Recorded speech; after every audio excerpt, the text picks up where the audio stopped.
Enggak, kalau Linda itu kan bukan saksi hukum. Dia itu kan hanya kerasukan. Kerasupan ya? Iya, Salah, tepat. kerasukan. Jadi tidak bisa dipakai sebagai saksi. Bukan saksi yang diakui oleh undang-undang. Mungkin hanya sekedar petunjuk, tapi bukan saksi. Karena orang kerasukan mana bisa jadi saksi sih? Di mata hukum kita, belum diakui orang kerasukan itu sebagai saksi, sebagai bukti. Petunjuk boleh, hanya untuk guidance boleh. Jadi itu bukan bukti.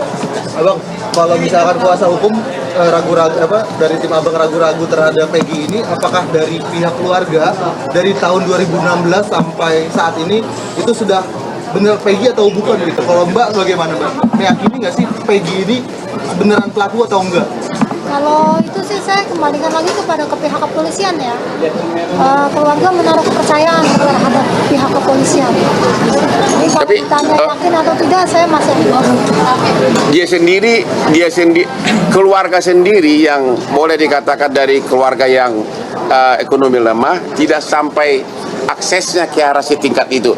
Tapi mereka mengikuti sidang, memang benar nama-nama itu semua ada gitu loh. Jadi ya itu sesuai dengan, dan itu persidangan kan bukan seminggu 2 minggu, itu berbulan-bulan gitu loh. Jadi keluarga hanya mengatakan terlalu cepat untuk mengatakan Peggy pelakunya, terlalu cepat untuk menyatakan fiktif gitu. Itu aja. Karena baru kasus ini kan baru 2 minggu dibuka lagi setelah 8 tahun tidur.